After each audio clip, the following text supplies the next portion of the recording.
Okay, so here we go again. I knew as soon as this video went up that this was going to happen. So I had a black cup ready to go.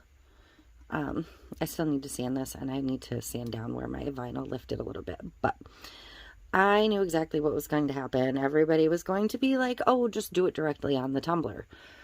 And I've explained why it won't work, but I want to show you why it won't work to dispel any misconceptions about the whole process. So I have a tumbler based black, and we're going to work directly onto the tumbler. So I have my Let's Resin UV resin. I'm going to put it in a cup. And yes, this is going to be tedious again, but we're going to jump in. So I'm just going to grab my dotting tool again, and we're going to do the same process. We're just going to do it directly on, whoops, directly onto the cup this time. And it doesn't really matter where I start. I may actually grab one of my larger dotting tools. I'm going to use this one. This is the smallest of my bigger set.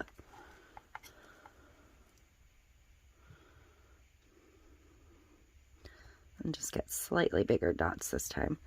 You're not going to want to go too far around your curve without curing, because it'll start to run. Somebody did suggest that we do one and kind of shape them, and we are probably going to try that too.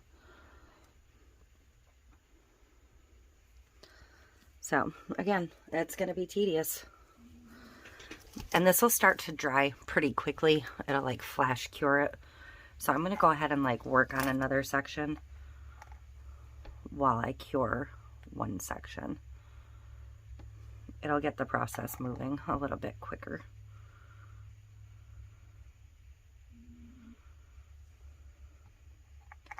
I mean, if this worked for the actual technique, it would be a hell of a lot easier. But it's not going to work, as you will see in a little bit here.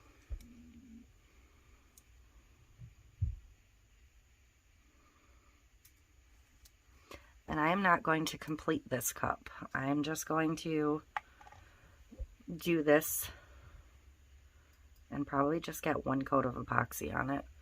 I will probably finish it at some point, but I'm not going to finish it for today.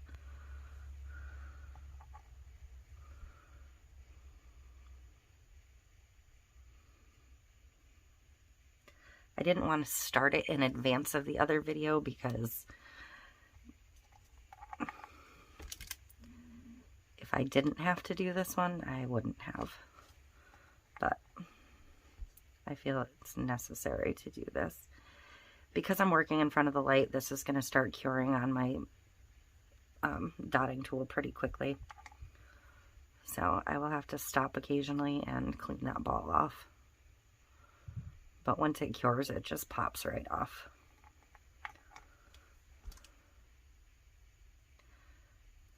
And we are not doing this with mica behind it. We're doing it directly on the black.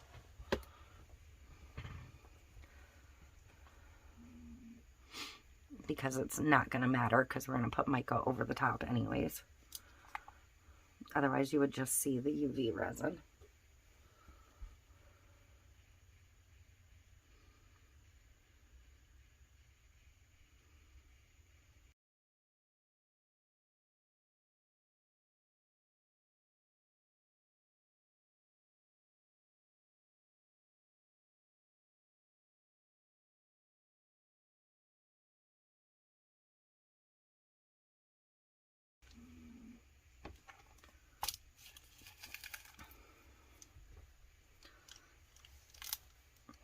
I'm going to let this fully cure on my tool for a minute so I can really pop it off.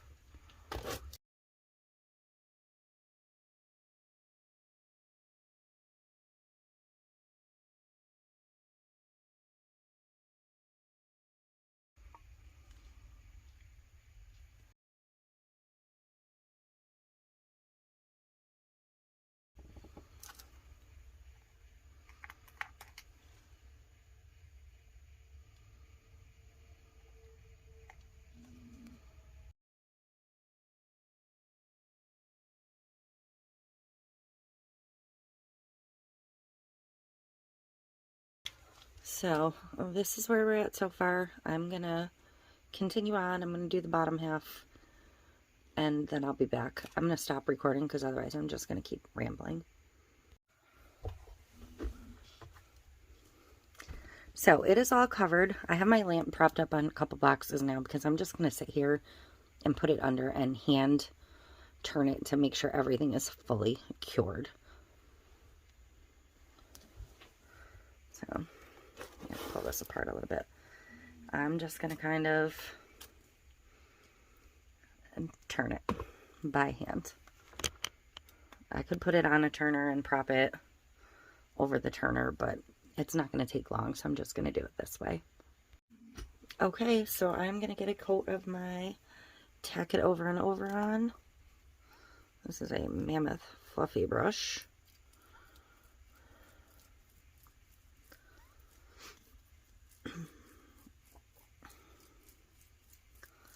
This is also where doing it this way is going to be a difference because the Tack It is going to stick to the bubbles where the mica on its own does not. Where the mica stuck to my vinyl, but not necessarily the bubbles, which is part of why this isn't going to be the same.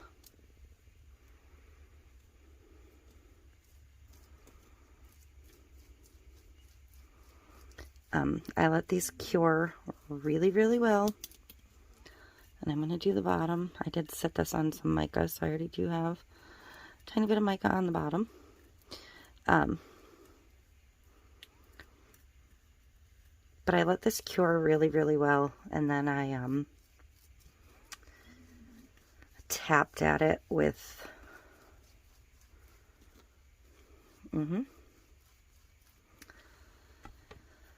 I tapped at it with one of my little dotting tools just to make sure that they were hard and like poked them, because you don't want to go and have your resin not be cured. I was going somewhere though. I don't know. Maybe it'll come back to me, but I'll be back when this coat of Tack It is dry. I'm only going to do one coat. A tube's not really necessary when it's micas. Alright, my Tack It's just about dry. I still have a couple little white specks, but I'm not going to worry about it. I'm going to use the Plum Chameleon and my Grape Chameleon from my Let's Resin Chameleon powders. And we're going to just go ahead and do this thing. See, I just have a couple little barely white spots. So I'm going to do the plum towards the top.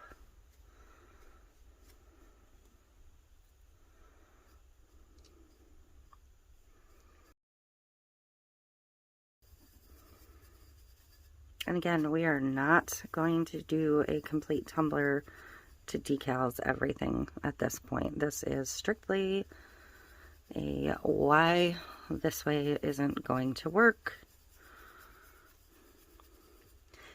And if you want to ask why I wouldn't have done the mica first, then the resin on top of the mica, and then regular resin over it, it's because once I put regular resin over the UV resin, if the UV resin was clear on top of the mica, the dots would completely disappear and you'd just have little black spots. Or, yeah, the resin would completely disappear.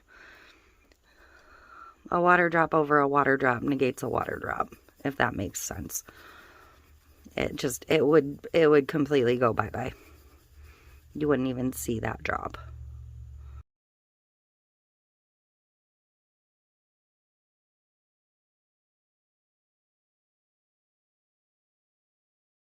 Grab my grape.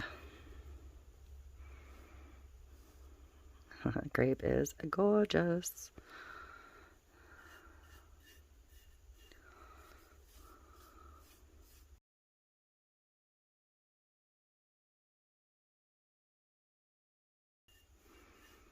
There's so much mica flying around the air right now. Oh my god.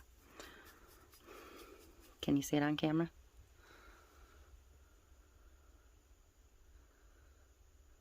It's so light, it just flies up.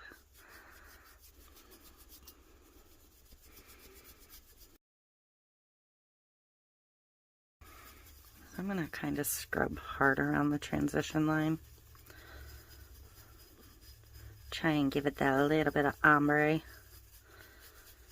from one mica to the next.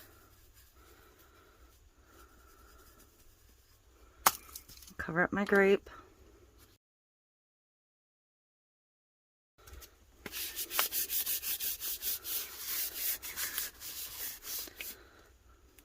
Oops, I ripped one of my dots right off. Got a little heavy-handed. Shoot.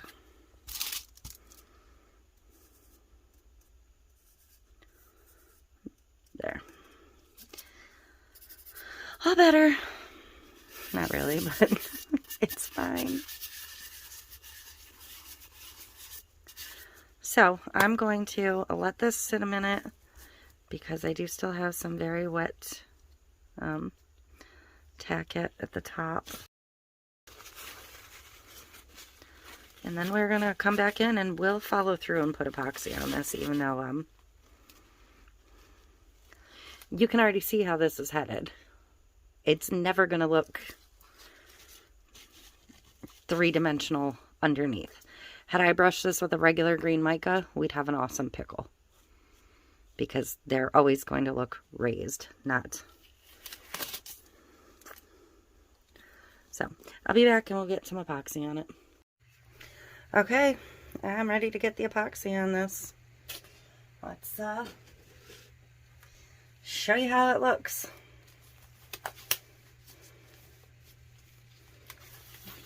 And hopefully save a whole bunch of you time on trying it this way.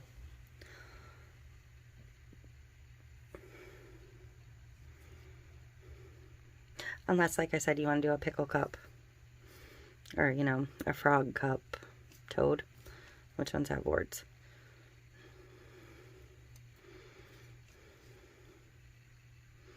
I am going to do something similar again in the future. More controlled. I already have ideas.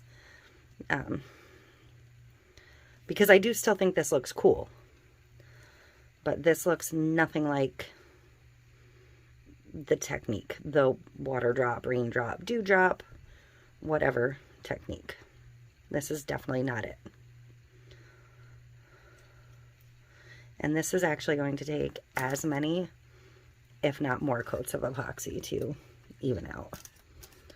It could potentially take more to get a flat surface. So this is again going to be a thicker, heavier cup. I love these chameleons. They're almost showing opposite colors of each other as it spins. I don't know if that's showing up on camera, but it's kind of funny. Where it's picking up the light from the ring light. It's almost like a checker on a flag.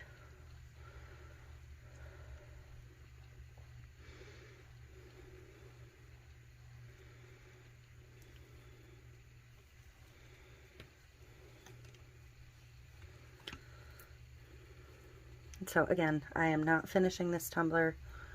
We are going to leave it at this coat of epoxy because I want to get this up as soon as possible so you can see why this isn't going to work and to not waste your time if you're hell-bent on getting the water drop effect. I just want to get it out as soon as possible. I had thought about starting it with the other cup because I knew this was going to come up, but I just didn't get to it. I've been working on a lot of other things, so I'm going to bump what should have been today's video to tomorrow, Saturday, and put this one up instead.